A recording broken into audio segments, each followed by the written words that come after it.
اینقدر میشینی یا ملکی آواد ترد همین اتوبوس چی رو میگم آخی همین وقتی مقرر شد دیگه آمده رفتن که با چی نغمه میکنی خیلی وای اتوبوسی مردم نیست اتوبوسی زواد های اوتا نه ایتون نپرسیدم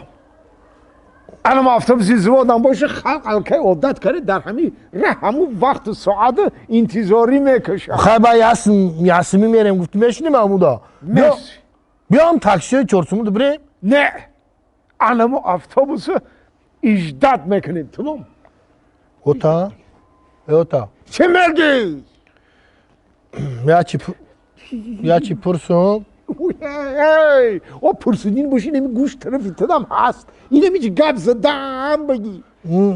پرسیدین باش پرسیدین نباشه من بسیار گرانگ نکنی خدر یا سوال دارم نکی شما داخل ندارم اینی؟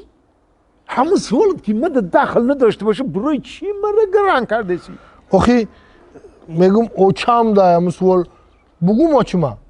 او بگو؟ اونا طرفی اوچات اونو اوچات گفتم بگی تو بکردم این سوال اوچاش داخل داشته مرا پرسیده سای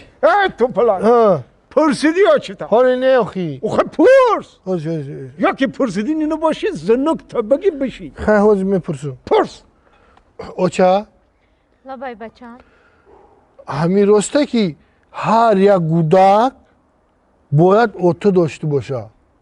هو بچم هر یک گودک باید که اوتو داشته باشن بچه